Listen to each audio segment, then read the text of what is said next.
We're getting closer to the last game of 2022 for Duke men's basketball. The Blue Devils are set to take on Florida State on Saturday. Coming up on today's episode of Locked On Blue Devils, I'm very excited to be reunited with my good buddy Dustin Shue. We'll have a great conversation here today on Locked On Blue Devils. Hi, everybody. Dick Vitale. Hey, make sure you listen, man, to Locked On Blue Devils with J.J. Jackson. He's awesome, baby. You are Locked On Blue Devils, your daily podcast on the Duke Blue Devils, part of the Locked On Podcast Network, your team every day.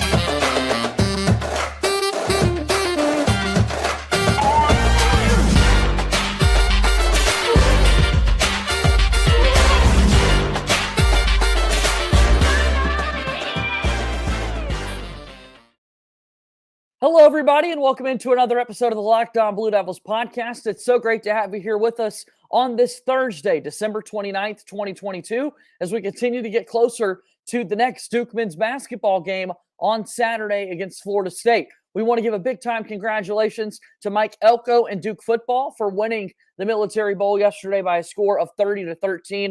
Really fun to watch that game unfold. If you haven't done so already, please be sure to subscribe to Locked On Blue Devils wherever you get your podcasts.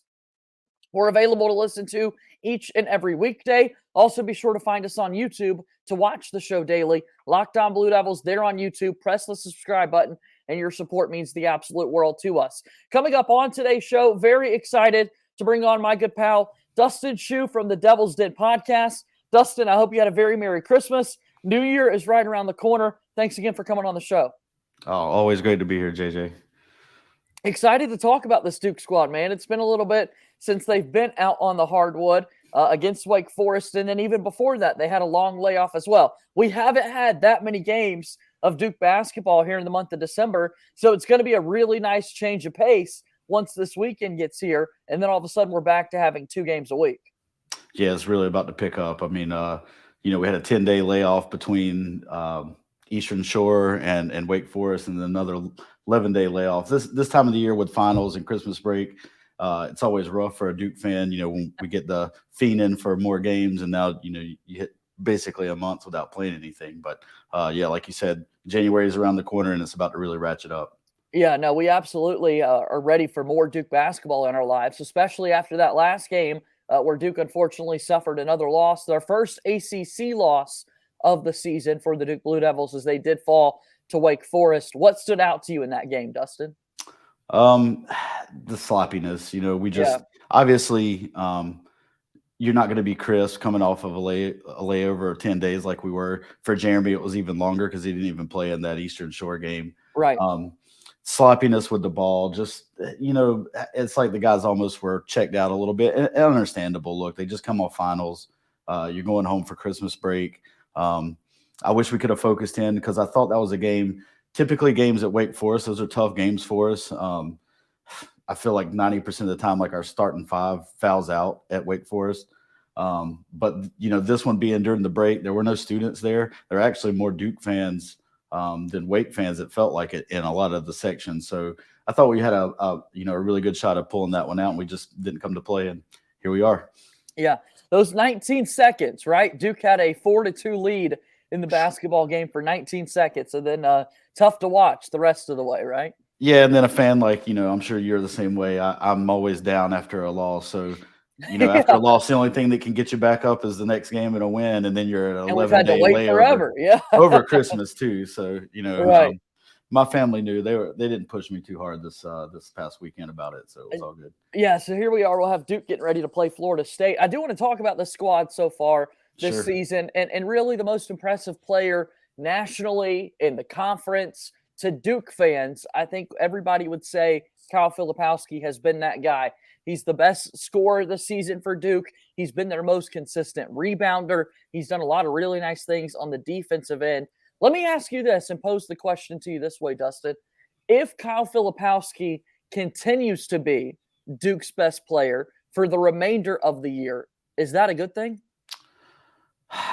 I guess it depends on how good. If it's the Kyle that we were seeing right out of the gate, the double-double Kyle. That is a very fair spin of the question. How good is important? Possible. Yeah. And look, Kyle's been good. The last 3 games, not so great. Wake Forest, not very good. Right. I think he had like 5 turnovers. It just wasn't. And look, not to pick on Kyle. Nobody was crisp. But yeah, those first couple games, Kyle, that Kyle paired with a Mark that's engaged and a Derek that's engaged and a Lively that's engaged and Roach, we know what we're getting out of him. Tyrese has shown those flashes. That kind of Kyle, I think, could take us somewhere, but I would like to see a little bit more development from those other guys as well. That's why I do have a little bit of hesitation, and I would like to hear from folks in the comments if you're watching us on YouTube, or send us your thoughts on Twitter at @LO_Blue Devils. Is it okay if at the end of the year Kyle Filipowski is Duke's best player? And just given the hype coming into the year for somebody like Derek Whitehead and Derek Lively, considering that they have been held back by some of their injuries and what we've seen so far, it feels to me as though Duke can't ultimately reach their ceiling this year unless those guys are playing at their top levels. And I do believe that means Derek Whitehead is probably the best player on the team. Yeah, well, look, somebody's got to be the best player regardless, right? Right. You know, either way you slice it, even if they're all terrible, somebody's the best out of the terrible bunch. As far as I don't get caught up on the rankings thing that much anymore. I did when I was a lot younger, and I thought it was a big thing, but not all ones are created equal. And look, to be honest with you, the guys that are ranking these guys, I don't know how they do it. You're looking at 500 kids or more, and you're trying to box them in 1 through 15, and they're all pretty similar in that range. It's tough to say that if Kyle does better than Derek just because he was rated slightly behind him, that it's a buzz for Derek, or Kyle's had a better upside, whatever the case may be. I think all in all, though, all I want is everybody to max their potential. I think that's important for them to be able to do that. And I think we'll ultimately see the best version of Duke if that were to be the case. I want to talk a little bit more about what that potential could possibly look like, ways to improve for Duke going into the new year. And we'll do that after our first time out here on today's episode of Locked On Blue Devils. Locked On Blue Devils here today is brought to you by our good friends over at BetOnline. That's right, your number one source for sports betting, information, stats, news, and analysis. Get the latest odds and trends for every professional and amateur league out there. From pro football to college bowl season, basketball, and the World Cup, we've got it all at betonline.net. If you love sports podcasts, you can find those at BetOnline as well. Always the fastest and easiest way to get your betting information. Make sure you head to the website today or use your mobile device to learn more. BetOnline, where the game starts. Moving forward here on today's episode of Locked On Blue Devils, I'm JJ Jackson, alongside my buddy Dustin Shue from the Devil's Den podcast. If people aren't familiar with your podcast, tell me a little bit about it, Dustin. Yeah, I mean, you can find us on Apple, Spotify, anywhere you get wherever you get them. Yeah, wherever you get them. I don't care how you get them. Just look up the Devil's Den. It'll come up. It'll be like a shield. You'll see. I mean, it's going to be obvious. There you go. So yeah, we're over there. We're on, twice a week now during the season, at least trying to stick to that regiment. Obviously it's been kind of down the last couple of days. There's not been anything going on. But yeah, twice a week you can find us with my co-hosts Josh Smith and Raul, and I think those guys do amazing stuff, and I'm just happy to ride their coattails.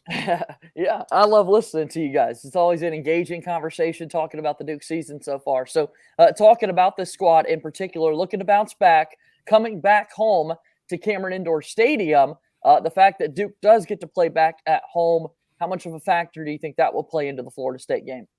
Well, I hate going to Tallahassee, so I'm glad this one's in Durham. Amen. I know that. Even our best teams hardly survive Tallahassee. So, this Florida State team, they've been kind of a conundrum.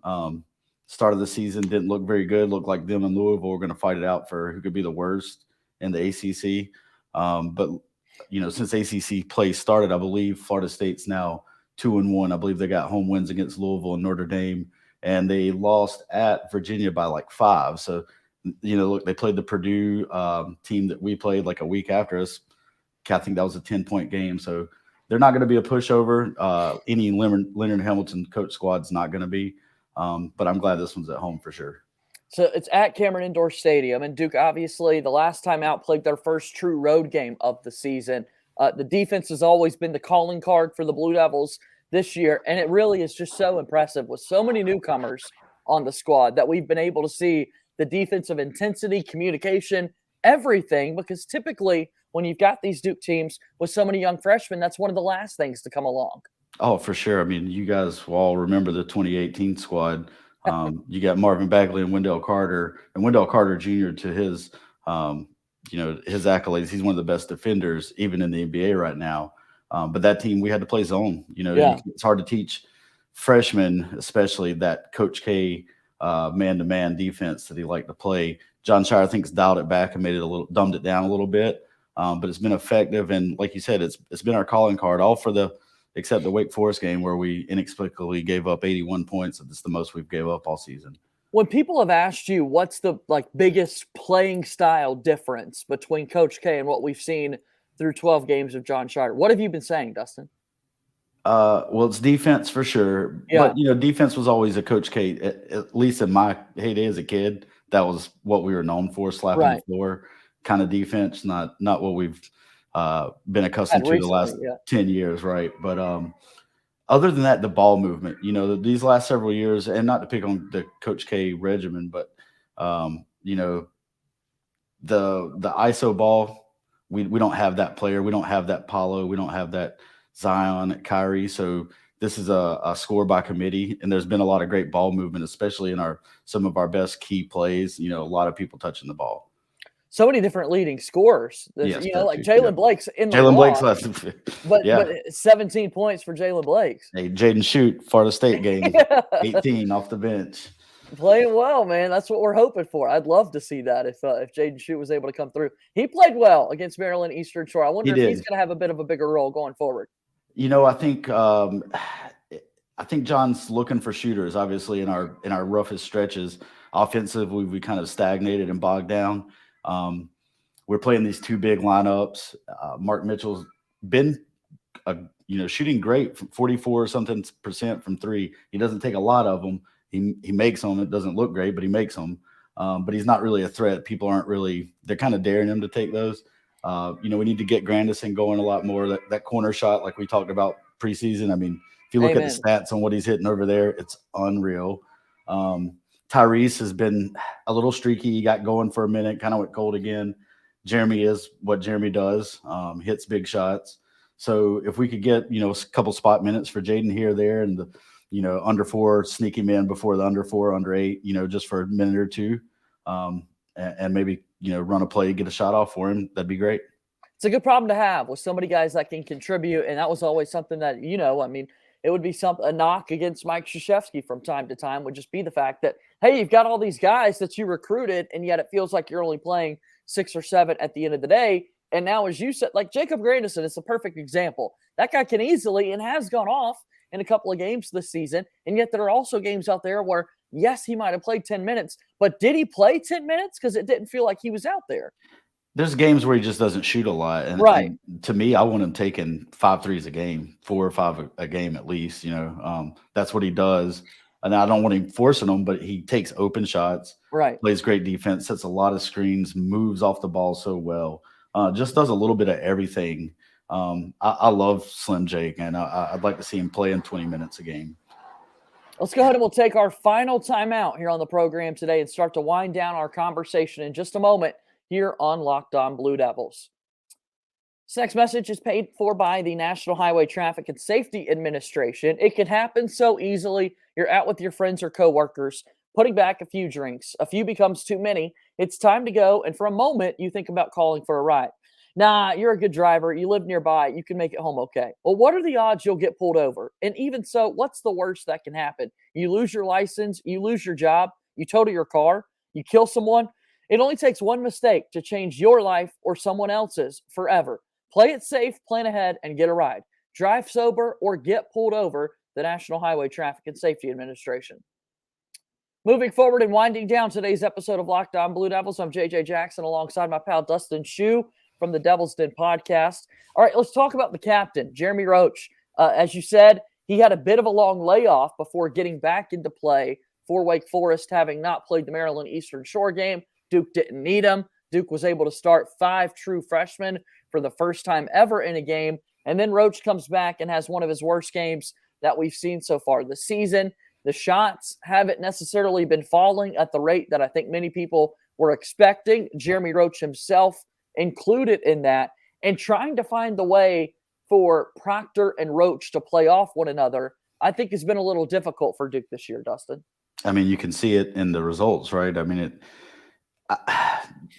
Jeremy, when I look at Jeremy, I kind of look at Nolan Smith. Now, I don't know if you knew Nolan Smith played at Oak Hill with Brandon Jennings, who was an outstanding point guard. Right.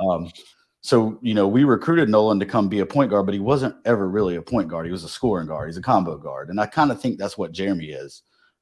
He's more of a shot hunter than a shot creator.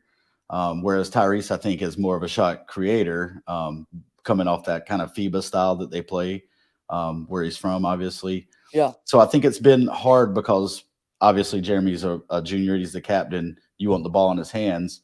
Tyrese, I don't know if he knows how to play that kind of shooting guard off the ball role just yet, where he's still looked at to be a creator, but also he needs to get shots up because he's getting passes from Jeremy and everywhere else.